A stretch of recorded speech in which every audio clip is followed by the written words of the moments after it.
we found them. So there's a little bit of an altercation going on here. So we've got the two of the male lions, and some of the lionesses, and then a couple of the sub-adults. And there seems to be a little bit of an altercation going on between the males and the sub-adults, especially the sub-adult males. Those sub-adult males are sort of about 2.5, 3 years old, so they're at the time where they do need to move off on their own, and they do need to go and find their own space. But obviously they don't want to leave the females either, because that's like free food. The mums still hunt for them, so why would they want to do that? But the male lions are certainly giving them the what for. So there's one possessing the females in the front here. He's basically just keeping them at bay, and then the other one's been chasing the sub-adults around at the back.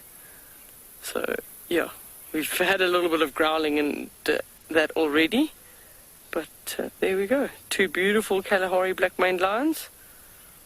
3 lionesses in the front, and then there's the 2 sub-adults. I think it's all 3 sub-adult males at the back there. So don't hesitate to engage with us at #WildEarth and put at FC in front of the question if you've got any questions.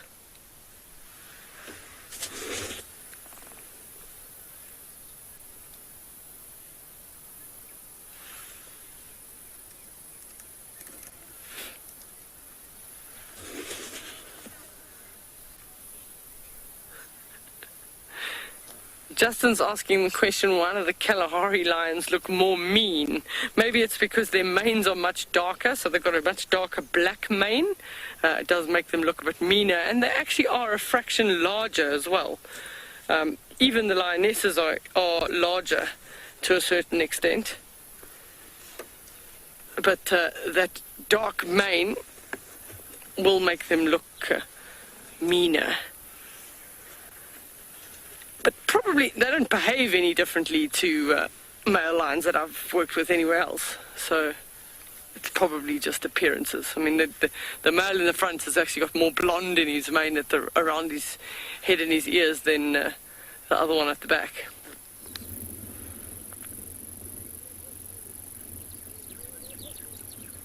So there's a theory that females will select a male with a large black mane over and above a male with a lighter colored mane, and it's got something to do with the fact that they can then handle better temperatures, and if they can handle temperatures, hotter temperatures, they survive better. They'd be better genetics as a choice to females.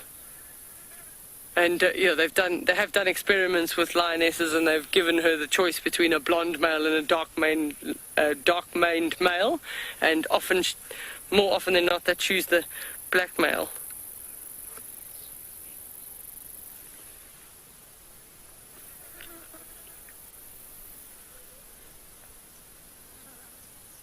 Oh, bless you. He just sneezed. When he stands up, then sometimes he'll go towards those sub-adults, and or if the sub-adults just move, that there's an inkling that they're going to come closer to the females, and the males get up and chase them.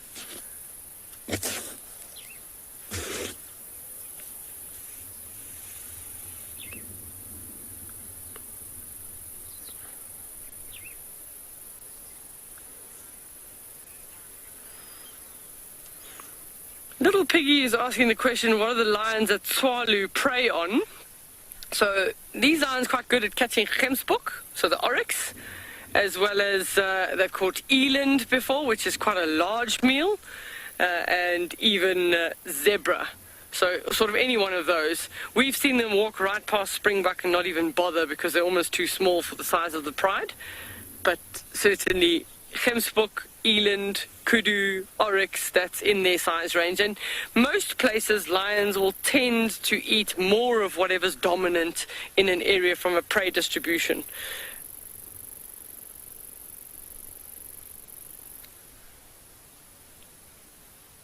Oh, we might get some... He looks like he's going to lie down again. He's still unsettled, but he's not really in the shade there, so...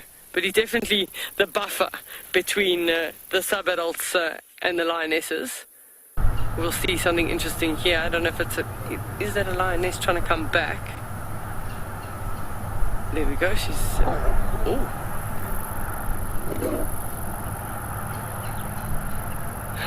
And that was on live TV, everybody. Amazing. She approached him submissively, and he was quite aggressive towards her, which is quite strange because it's a female-male interaction. Whereas very often that's more reserved, that kind of aggression is more reserved for a sub-adult male. But those are definitely the 3 siblings at the back there. So it's 1 sub-adult female and then 2 sub-adult males. That, yeah, we might get another interaction. There's a bit of a stare down happening there. So you see how the body posture for the sub-adults on the right-hand side is head held low, he's alert, he's aware, he's just almost saying like, okay, you the boss, don't hurt me. And then the big male says, okay, you know your place, and then he lies down.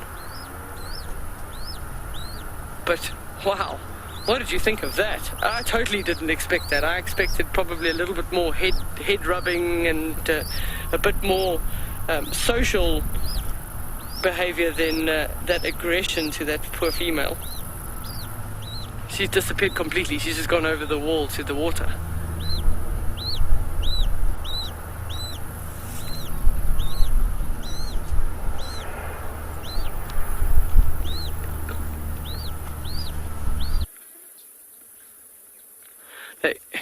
Breathing very heavily, but that's partly the heat, but they also look quite full. They look like they've eaten recently. So we're going to send you from one watering hole to the other with Tess. We'll stand by here to see if there's any more interactions.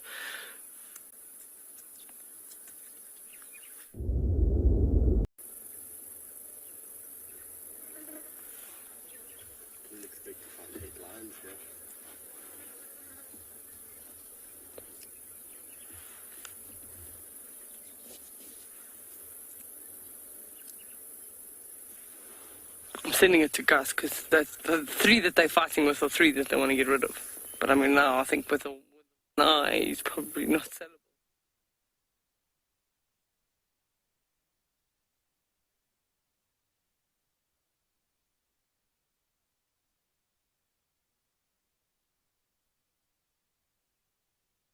Calm and peace seems to have been restored, and from what we can tell, judging by those fat tummies, they definitely have eaten, but not the males. It looks like just the lionesses and the sub-adults have eaten, but the males have not.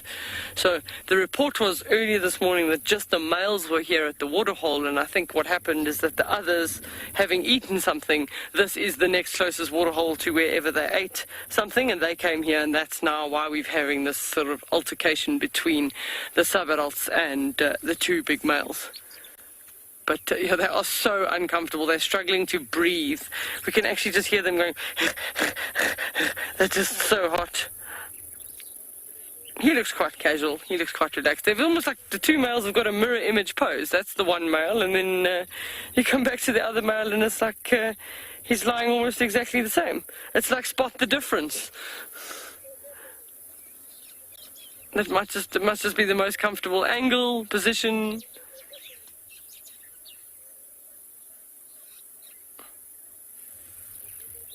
So what we have noticed on that female is we're starting to see the teats there, but we're not seeing any suckling signs.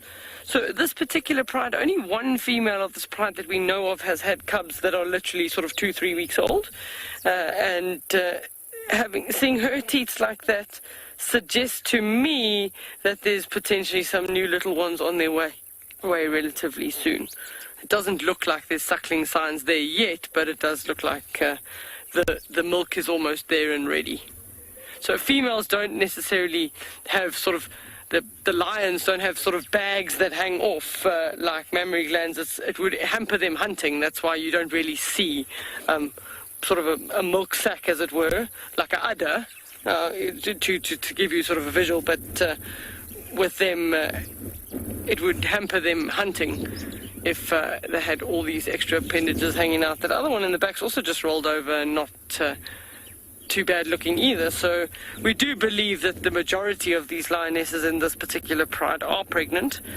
and now it's just pretty much a waiting game. We've got Flem and Grimace from the male there on the right. He's so he smelt something on the wind. He stopped there earlier, then he bends down and he smells and he gets the scent particles from maybe if a female urinated there, and he then opens that mouth to allow the organ of Jacobson's to get that scent particle straight up to the top of the brain.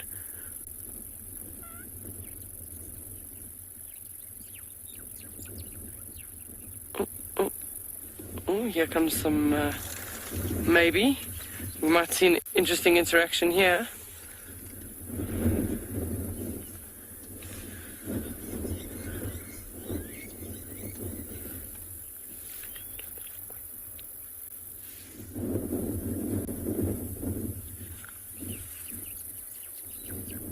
So that male there is checking receptivity to possibility that she's ready for mating. But females often pre-giving birth almost release the same similar hormones as if they're in estrus, because then once they've given birth and a couple of weeks later little cubs pop out, the male lion's like, oh, they must be mine, I was there. And so you do sometimes get sort of false mating, almost they've already had the cubs, but the hormones make it as if they're in estrus. The males mate with them, and then a couple of days later the cubs pop out and they're almost like, oh, well, they must be mine. So there's definitely interest there, but that lioness rolled over and she also had quite swollen teeth, so it might be that they're about to give birth.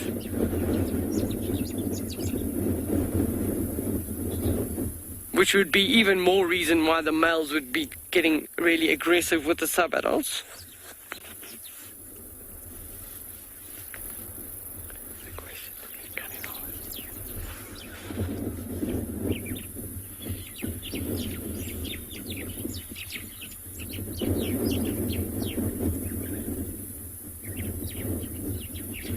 So there's quite a nice little breeze that started to blow, which definitely makes it a lot more comfortable for these lions. They were panting quite heavily in the heat earlier, but the temperature has changed and there's a sort of a wind that's picked up. It's definitely making it more pleasant, and you just actually see how much effort that takes. You know that they really have eaten well.